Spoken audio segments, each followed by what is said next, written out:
In the shadowed corners of medieval history lies a practice so cruel, so invasive, that it haunts us even today. Welcome to a time when a woman's worth was measured not by her mind, her heart, or her soul, but by an impossible standard of physical purity. The year is 1348. Europe is gripped by plague, war, and superstition. But for women, there was another terror that lurked behind closed doors: the virginity test. These words were heard countless times across medieval Europe. Young brides-to-be, some as young as 12, were subjected to intimate examinations by midwives, physicians, or even groups of experienced women.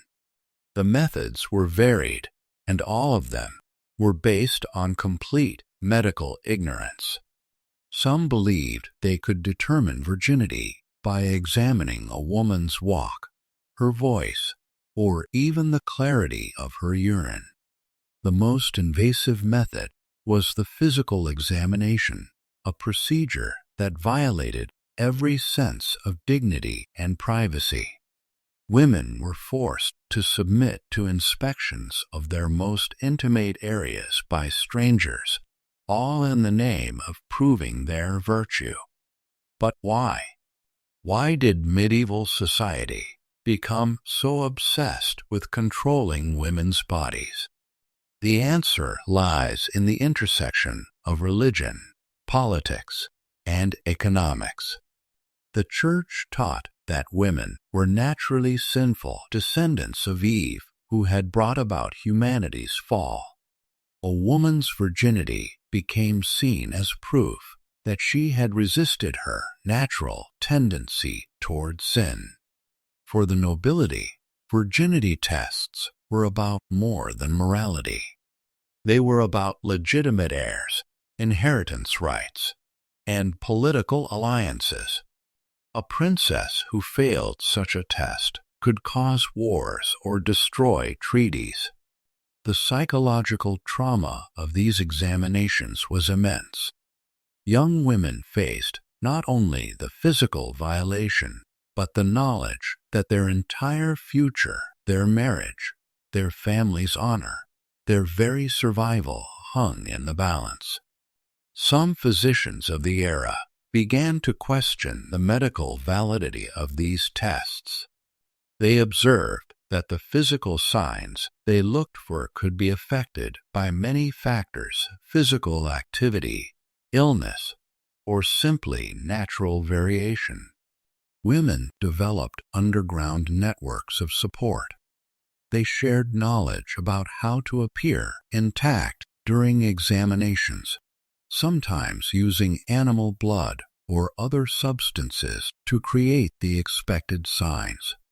The irony was cruel. In the name of preserving women's purity, these tests often caused the very trauma and violation they claimed to prevent. A few brave souls, mostly within religious orders, began to speak out against these practices. They argued that true purity came from the soul, not the body, but their voices were often drowned out by centuries of tradition. For most people of the medieval period, these practices seemed as natural as breathing. They were woven into the fabric of society so deeply that questioning them seemed almost impossible. History is filled with the stories of women who suffered under these cruel rituals. Some died by suicide rather than face the shame of a failed test. Others lived their entire lives carrying the trauma of this violation. Modern medical science has completely debunked the myths that drove medieval virginity testing. We now know that physical signs can vary dramatically from person to person and can be affected by countless factors having nothing to do with sexual activity. These practices reveal the deep-seated fear that medieval society had of women's sexuality and autonomy. By controlling women's bodies, they believed they could control women's minds and spirits. The legacy of medieval virginity tests extends far beyond the Middle Ages. Similar practices continued for centuries, and echoes of these attitudes persist even today in some parts of the world. The cruel purity rituals of the Middle Ages serve as a stark reminder of what happens when society reduces women to their perceived sexual status. They tell us not just about medieval times, but about the ongoing struggle for women's bodily autonomy and dignity.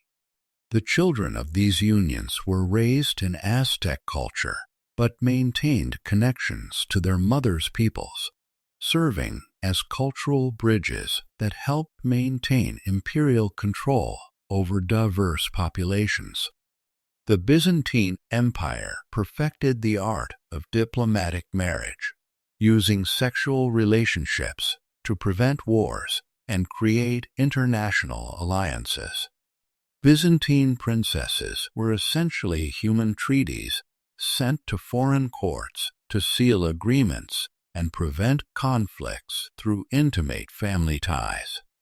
Emperor Constantine VII wrote detailed instructions for arranging these marriages, including psychological profiles of foreign rulers and their sexual preferences to ensure successful diplomatic unions.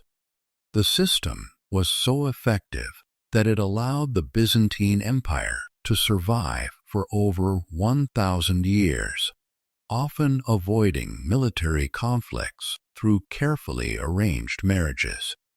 The Islamic empires developed their own sophisticated systems of sexual control through strategic marriage networks that spanned continents. The Abbasid Caliphate used marriage to integrate conquered Persian, Byzantine, and Arab elites into a unified ruling class bound together by family relationships.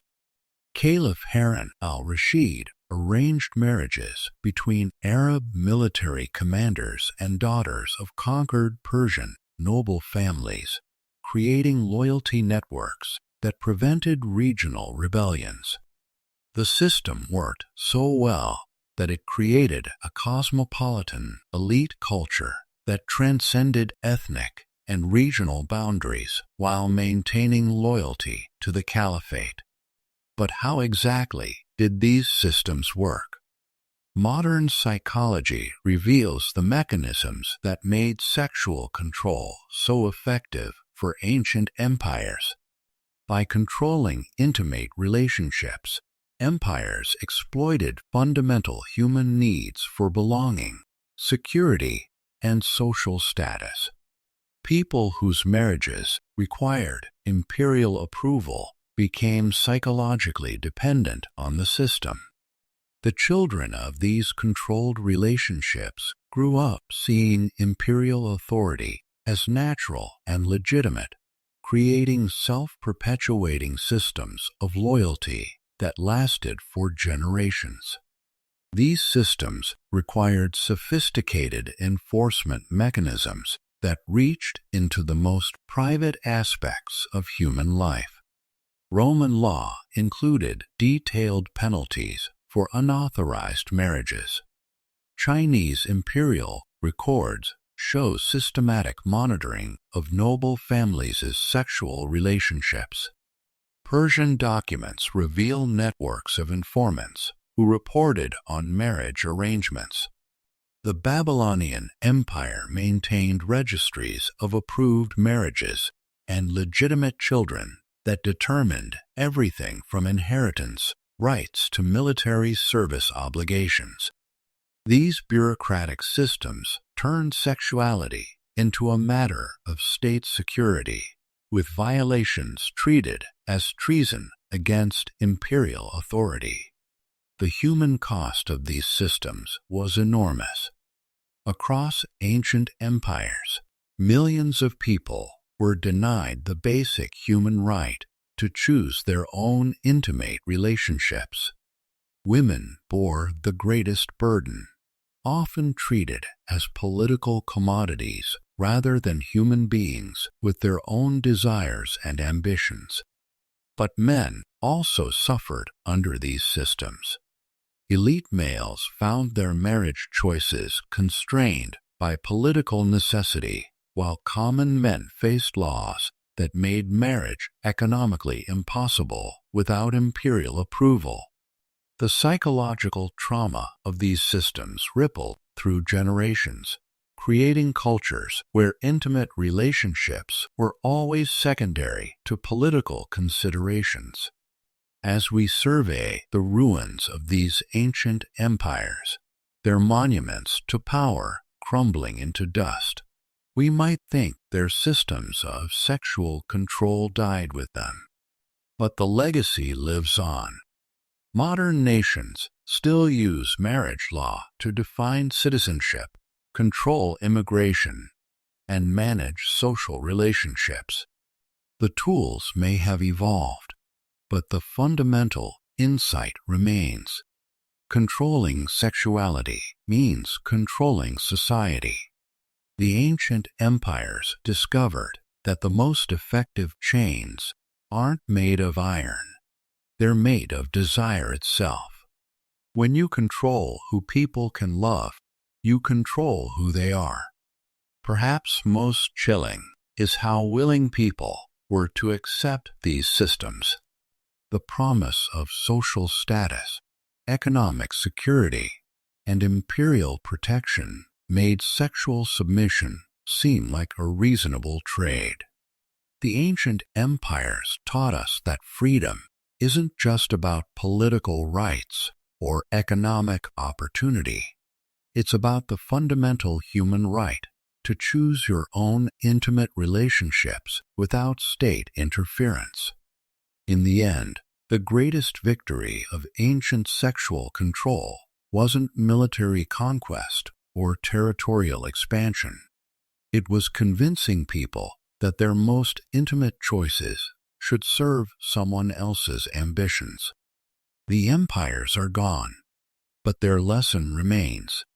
The price of freedom is eternal vigilance, not just against armies and laws, but against any system that claims the right to control human hearts.